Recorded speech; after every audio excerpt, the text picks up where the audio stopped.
Welcome to the Wes Rucker Podcast Center. I am here with one guy that you already know, the voice of the Lady Vols. I can't say the Vols. I don't want you and Mike keep fighting over it. No. I don't want y'all fighting over it. But he is also working with 99.1, the animal, Brian Rice. How you doing today, Brian? I'm doing great. I'm glad to be here. It's always fun to get out in the community and talk. And fun to be I haven't been in this building since 1997. My dad came to promote a book on going to see what is believed to be Noah's Ark. And it was on Live at 5, but way back in the day. And that was the last time I was here.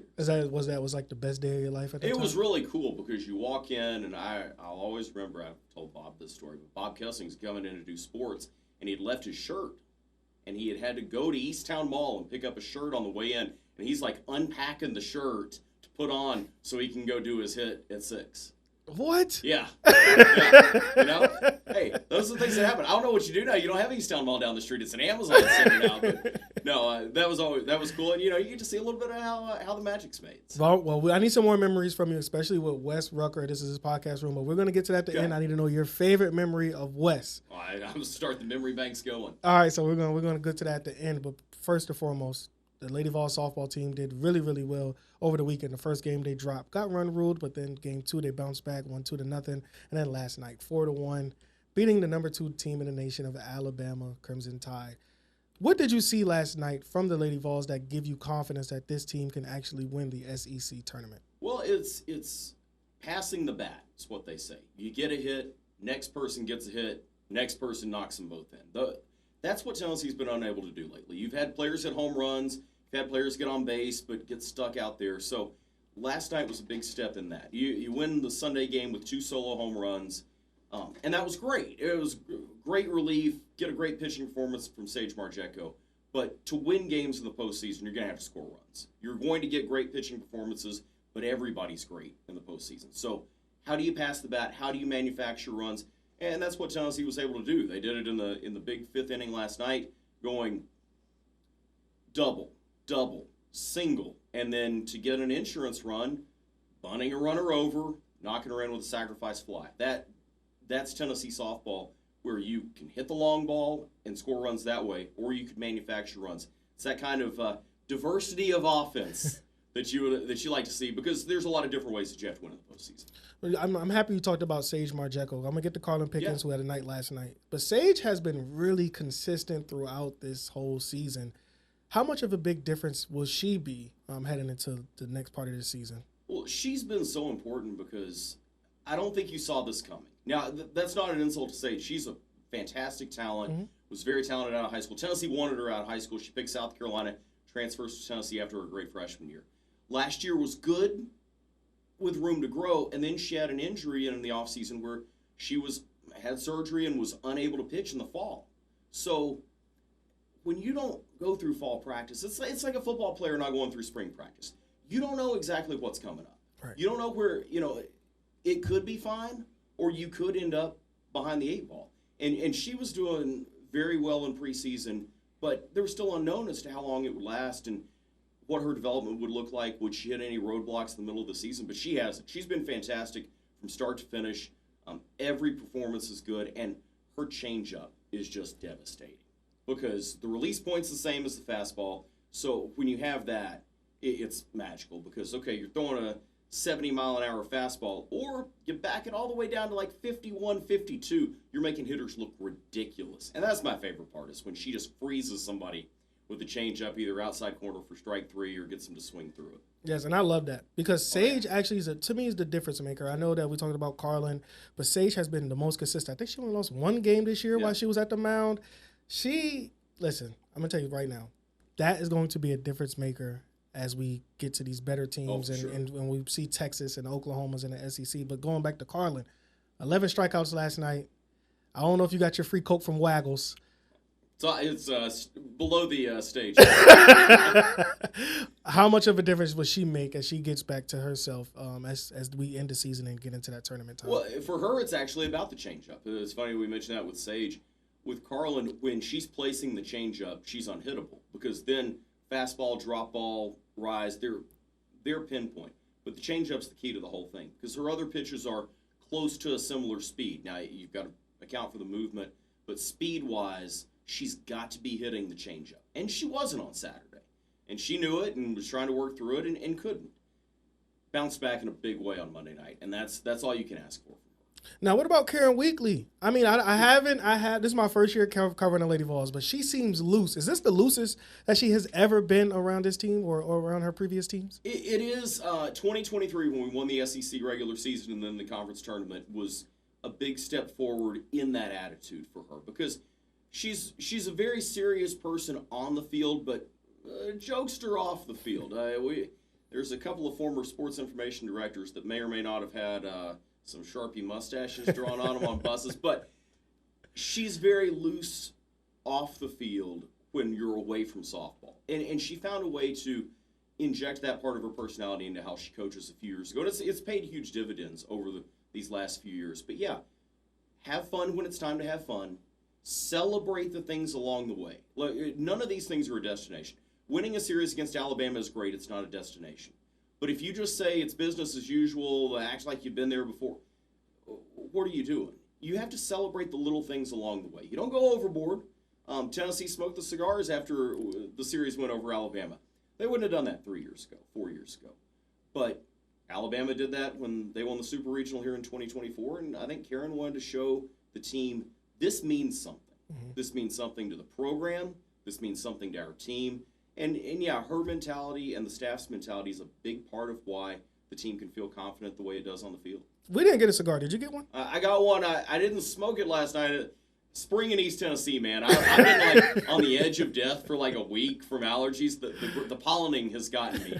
So I have my souvenir, and I wrote the date and everything on it in Sharpie, but I had to pass this time. No, man. I didn't get one. I thought I was on a part of it. I'm going to be honest with you. Last night on top, I thought about starting a Carlin Pickens channel. I was going to say Carlin Pickens, but I couldn't do it. I didn't have the strength to muster. Hey, we got to sing Dixieland Delight. That's what everybody wanted to do. Anyway. Take our song back. Now, getting back to the softball tournament that's coming up. I know Missouri. I don't want to overlook Missouri, but we didn't see Texas this year. We didn't see Oklahoma this year. And those are two powerhouses. Does those two teams worry you when it comes to the conference play or the conference tournament? In some ways, yes. Texas has been a lot like Tennessee. Some days they look unstoppable, and some days there are dents in the armor that you can attack. Tegan Cavan, their pitcher, is very much like Carlin Pickens. She's the centerpiece of their team, but not the whole team. So they've been a little up and down, but they're still a very, very potent team. What worries you with Oklahoma is how well they hit 1 through 9. And that's what you saw in Alabama, particularly in the opener in this series. They have a player who's already set the Oklahoma single-season home run record, and we're still in April. So they've got a long way to go. The offense is what worries you if you see Oklahoma. But, in a conference tournament setting or in a Women's College World Series setting, you only have to beat them once. You're not playing a 3-game series. So the negative of that is you don't get a bounce back if you don't win the first game, like against Alabama. But you're not trying to win a series. You're trying to win one game. Now, if you get them in a super regional, I don't think that's how the seedings will work out. But let's say you did. You find a way to eke out game 1, and then you throw your punches for games 2 and 3. But I think Texas and Oklahoma, Tennessee took road series from both of them last year. They are both constructed very similar to the way they were last year. So you have confidence. But, yeah, it's always going to be a tough task anytime you play teams like that. It's going to be a very tough task. Because you've never seen them already. You've seen Florida, yeah. Right? You've seen Florida. You've seen Bama. You've seen Kentucky. I don't know. The other side of it is they haven't seen you either. That's true. And that's, I know we're going to get to basketball, but that's one thing that's changed a lot in women's basketball, too, is you only play one team twice. So you're doing a new scout every time. In softball, I think that's, in baseball, it's the same way. In the preseason, you only have to play these teams once in tournaments, and you're doing a really quick scout. And so it's just your best 9 against their best 9 plus a pitcher. In a 3-game series, you're doing a deep dive scout. You go to a conference tournament, you go to a College World Series, an NCAA tournament. I like where Tennessee is in that because Tennessee's hard to prepare for. Carlin Pickens is hard to prepare for. Sage Marjago is hard to prepare for once. You do it over a 3-game series, you have some opportunity. So it goes both ways. Mm-hmm. For sure, Oklahoma, Texas, even Florida, again, if you see them again, they're huge challenges. But that unknown can work in your favor and against you. Now, they still do have a chance to get a double bye. Yes. Do you think it will happen? You need some help. Tennessee needs to go sweep Missouri, and then basically what they need in front of them is for everybody to split series. Because right now you can finish, I think, no worse than 7th, but could finish as high as 3rd. You need a lot of – it's going to work out one way or the other. It's impossible to predict because so many top teams play each other this coming weekend. Tennessee needs to take care of its business and let the rest of the chips fall where they may. Now, getting to my last question about softball, possibility of chance. You can't be biased as the voice of the Lady Vols, Brian. What is the percentage you're giving the Lady Vols to win the SEC championship?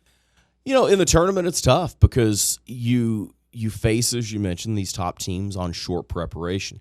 The other side of it is I would put Tennessee's pitching against anybody in the SEC in this situation. So a lot of teams that are trying to win an SEC tournament championship are trying to make a decision. Do we pitch our ace in the first game and hope she can come back in a championship game? Do we save our ace for a semifinal and just try to make the championship game? Tennessee doesn't have to worry about that. No matter if you roll out Sage Marjecko or Carlin Pickens, whether you have to play 4 games to make a championship or 5 or 3, it doesn't matter. You have the pitching depth. So from a pitching depth standpoint, I love where Tennessee is. The offense is going to have to come around and pick up this team, but that's no secret. This pitching staff puts you in a position where this might be a year that Tennessee's perfectly suited to go win an SEC tournament championship. And I hope they do, but I'm going to tell you this before we even change subjects. I never covered an NCAA tournament here, but I hope they bring the food trucks back. Oh yeah, they do. Oh yeah, the food trucks will be there. Yeah, 100%. Good. I know Shane get tired of me asking for this stipend. But I look. The food trucks is on point. The tacos. Media life lives on the coupons. I mean, that's what we do. That's what we do. Those are great. I love them. And the thing is, sometimes I have to go in between innings. I have to run down there, give them my voucher, run back upstairs, film the one inning, and then run back downstairs. One time, a lady gave away my food. Oh no. And she was like, I got to remake it fresh. I'm like, lady, I got an inning to get back to. Hey, that's me in 1 minute commercial break. She asked about the Diet Coke. I have to be very careful with how much I consume. I got 1 minute. And if somebody's in there, it's a no-go. You're going next inning. Well, let's go into the Lady Vols basketball. It's going to be a completely different look for Lady Vols basketball. Before we even get to the new roster, I want to get into the old one. 8 ladies transferred. I think this is going to be the norm.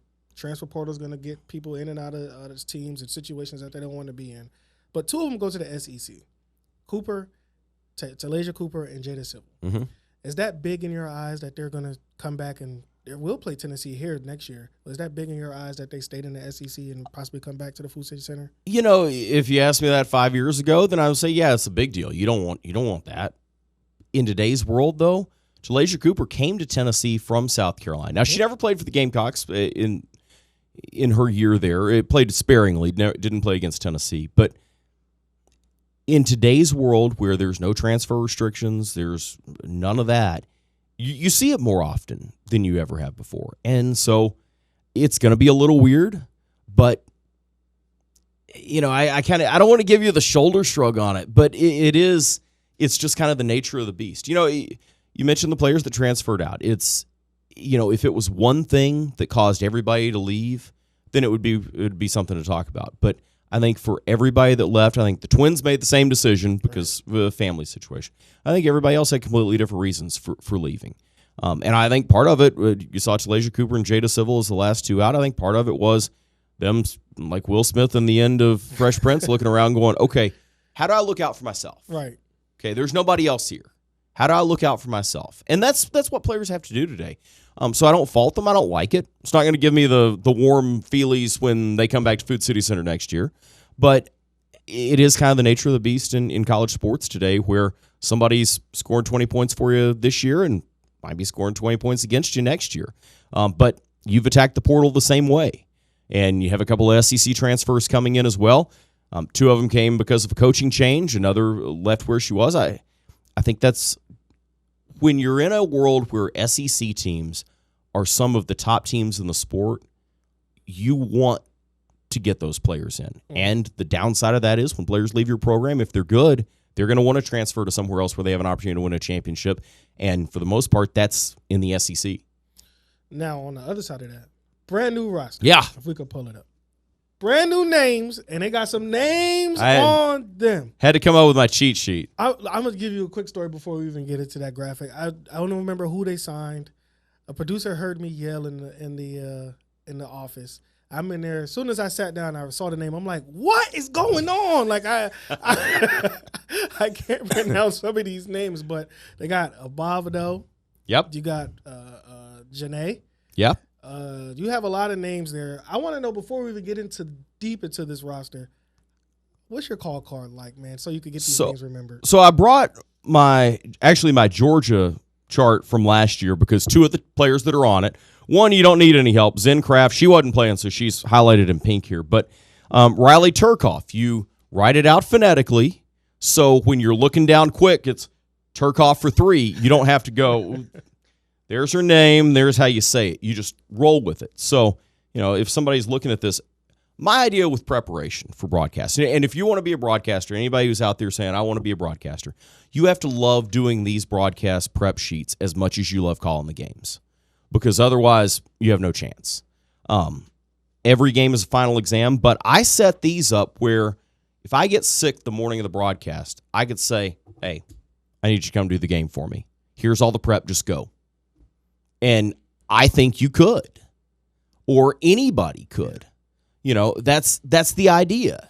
And Courtney Lyle uses something similar to what I use. We've gone back and forth where she uses my old softball system and she changed it around for her basketball, and then I changed it around for my basketball and then brought it back to softball. But the phonetic pronunciation here, not just here, but in my notes up here on little things about the game, because it can be right here, but if it's not right here, if I'm going the full Ron Burgundy, if you don't have it up here, you're putting a question mark at the end of the teleprompter. Like, that's what you have to do. So I have them, and for doing our radio show, I came up with the cheat sheet for players as they signed with the phonetic pronunciation here, so I'm not getting up. But it's going to be a challenge, but it's only a challenge once. It's like learning anybody's name. That's true. You tell me what your name is, I'll call you your name. What about Fats? Well, see, I have my Texas A&M one in here somewhere, but Fatmata Jana, in the Texas A&M notes it says Fats. Yep. I'm not calling a player Fats unless she tells me that's okay. Okay, I'm not. Like, now I'm big on respecting whatever the game notes say, but on that one I was like, I'm just going to call her by her last name because I'm not calling a female that I don't know Fats. Now I'm going to meet her at some point this summer. We'll probably do like a Welcome to Tennessee video over in the Mike Heath studio. And I'll be like, all right, are you sure that I'm calling you Fats? Is that what we're going with? And she's going to say yes, and then we're going to go with it. But until then, Fatmata Jannah. Is there a wild nickname that a player wanted you to call him that you was like, I don't think I'm gonna call you that? The closest that we have is right now in softball. So we had McKenna Gibson for 4 years, and we were sitting at a breakfast buffet in Gainesville, Florida, her freshman year, and her nickname is Boo because her parents thought she looked like the kid Boo from Monsters, Inc. And so I said, we should call your home runs Boo Bombs. And she goes, I bet you won't say that. I go, I bet I will. Every home run she hit from then on was a Boo Bomb. So my buddy Charlie Collier fills in for me in the early season on the road when I'm still with basketball. And they were telling her the story. They were telling Mackenzie Butt the story of the Boo Bomb. And she goes, well, it could be a butt bomb. Like, I'm not sure it can be, but we got it approved from everybody. She thought it was fine. The administration was like, okay, if she's fine, it says it's okay. So the Mackenzie Butt Bomb is as close as we've come, but it's funny you say that. The first article I wrote and had Mackenzie Butt, I think she hit a home run. Yep. Justin, who's punching the show, he checks over the articles. He comes in the office, and tell the truth, Justin, what happened? He comes in the office. He goes, hey, Elijah, you spelled it with 2 T's. Yes, I did. Yeah, I was like, there is no way this is correct. I tell you it is. I got a sheet right here that says it is. So I was like, it is. So I had to pull up the roster and show him. He was like, well, okay. But that's what you want. You want somebody who is making sure that you're not the one that gets fired. That's all you can ask for in media. There's a buffer between you and HR. But let me get back to the Lady Vols basketball. Yeah. A lot of new faces. How do you see this working this year when you got a load of SEC that's coming back? Sure. When you look at this roster that Kim Caldwell's put together, these players together average more than 100 points per game.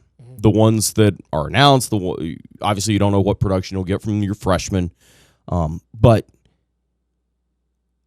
there won't be that many shots to go around. Not all of these players, you're not going to have 7 players average double digits, but there is offense and there is shooting. And when you look at some of the individual tape on some of these players, Riley Turcoff did it at Georgia. That's a 1-for-1 comparison because she's doing it in the SEC against the defenses she'll face.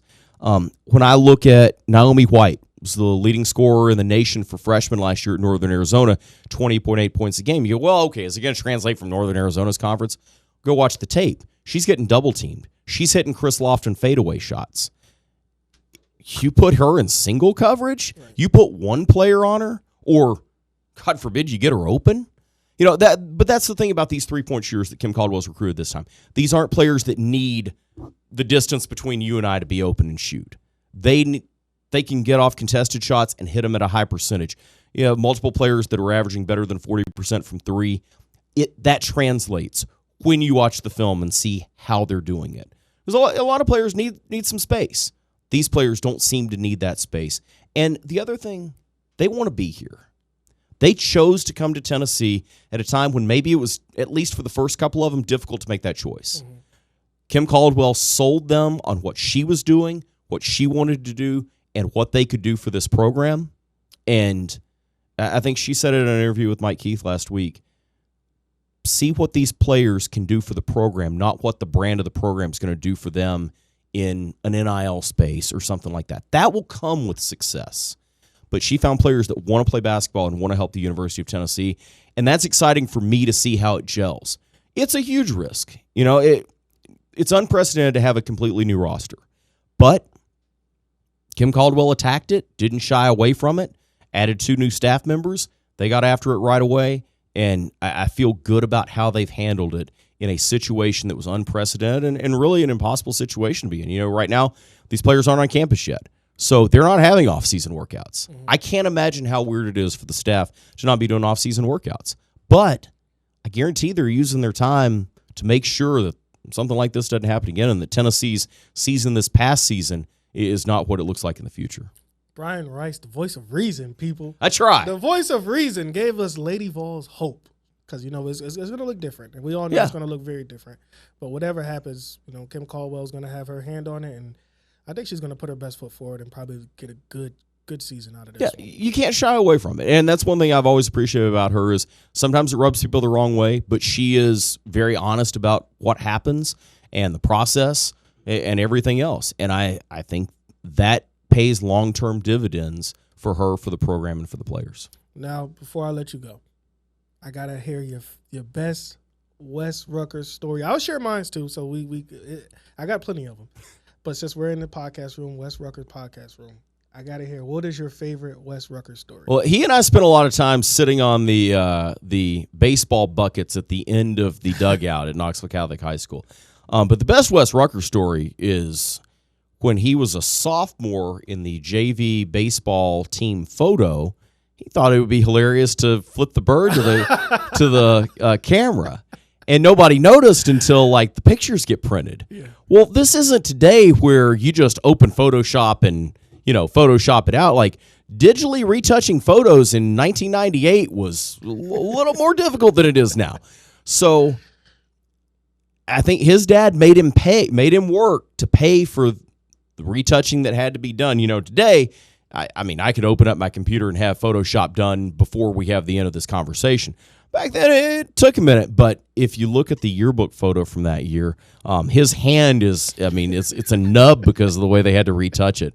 But some of our friends found that and posted the original picture and the retouched. But he thought it was hilarious. And, we're all in high school, we're all a little bit more wild versions of ourselves that we grew up to be as adults. But, I guarantee if Hank did that one day, he would, there would be punishment involved, but there'd also be a wink and a nudge you're going to have to work that off, but we're going to have some fun while doing it. And it's crazy you said that because, Wes could tell you a joke with a straight face. You don't know if he's serious or not. There's one story I have. I don't remember what game we were working, but it was a late game. and me and Wes get back, and two producers were working in our office along with Emily Ray Cochran, and somebody switched our chairs around, but they didn't do it purposely. Yeah. So what happened was they came in there, they were just working. So Wes comes in there and just plops down, and I plop down in my chair, and I'm like, dang, my chair feels different, but I don't think nothing about it. But Wes gets up and go, who switches our chairs around? Who's messing with us? My computer's unplugged. My mic's unplugged. He goes outside in the hallway and finds Andrew McClung. This is 12 o'clock midnight now. He finds McClung and goes, who's in our office? And McClung goes, I don't know. Well, wasn't me. And then he was like, he asked Ash, he says, who's in our office? And she was like, I don't know. I just got here. He was like, somebody's playing a prank. So he sends Emily this long text message. Somebody's going to get it. And Emily doesn't know why. Like, hey, did somebody just like change our chairs? She was like, oh, I had two people coming here working with us. It wasn't a prank. I just had them working with us. So Wes goes from like 10 to 9. Yeah. But it was a good 9 because he would realize that it wasn't. But he had jokes. He had like this, all these jokes he was ready to play. He had this fart machine. He had everything that he wanted to get back at people. But he didn't, when he realized it wasn't a prank, he was apologetic. But it was just made me laugh because he was so angry because he thought somebody was messing with him, pulling his stuff away. And I'm sitting there like, nah, dude. I think it was honest. It's like the old Sports Center commercial with LeBron James and Scott Van Pelt. Yeah, the Hey, chair. Scott, did you switch chairs? No, I don't know what you're talking about. Yeah.